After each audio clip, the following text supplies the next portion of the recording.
Dans cette vidéo, nous allons voir la terminaison perlage. Je lance l'utilitaire finition et dans le menu déroulant choix du motif, je vais sélectionner perlage. Je sélectionne une face et automatiquement, on a une prévisualisation de la face. Alors pour le perlage, c'est un peu spécial, il faut sélectionner un parcours. Ce parcours est une succession d'éléments d'esquisse, pas forcément contigus les unes par rapport aux autres. Donc ce parcours peut être une spline ou plusieurs éléments d'esquisse. On voit les éléments s'afficher ici. Pour cet exemple, je vais utiliser la spline, donc je sélectionne ma face ou insérer mon perlage, et je sélectionne ma spline. Je modifie la taille de mon perlage. Pour le pas, je vais mettre 0,3. Pour le rayon des arcs, je vais mettre 0,2. On visualise maintenant notre motif dans ce cadre. Comme pour les codes de Genève, on a la possibilité de choisir d'utiliser une image. Dans l'onglet Options, on coche Utiliser une image. L'image est représentée dans ce cadre. Vous pouvez créer vos propres images. Nous rentrerons plus en détail sur la création de ces images dans une prochaine vidéo.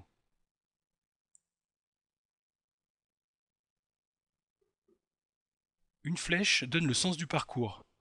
Ici, le perlage commence du centre de la face pour finir sur l'extérieur. On peut inverser le sens en double-cliquant sur la flèche dans la fenêtre de sélection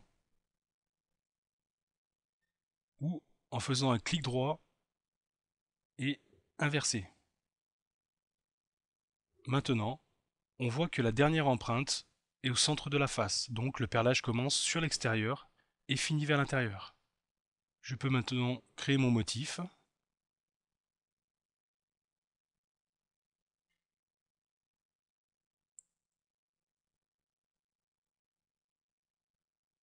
Dans l'arbre de création, une esquisse a été créée avec l'image de mon motif. Sur ce deuxième exemple, nous avons un parcours avec plusieurs éléments d'esquisse. Je vais sélectionner ma face et mon parcours.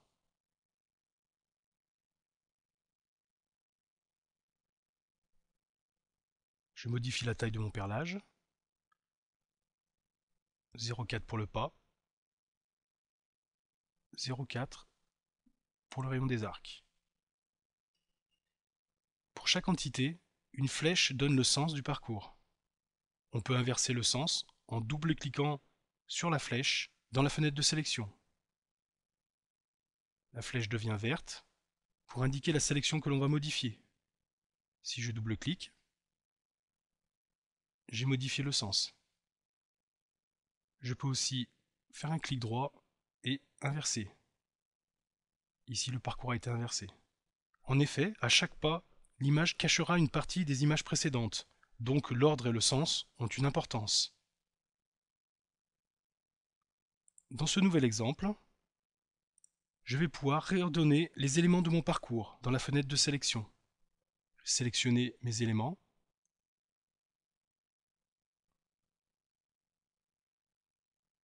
Ici, l'image de mon parcours 6 écrase les images de mon parcours 4.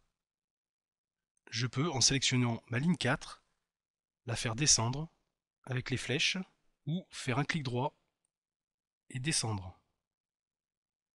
On voit la modification dans la visualisation. La ligne 4 est passée par-dessus la ligne 6. Je peux faire la même modif pour la ligne 1, descendre, et la ligne 1 est passée dessus. Dans la prochaine vidéo, nous allons voir l'insertion d'images personnalisées directement sur la face.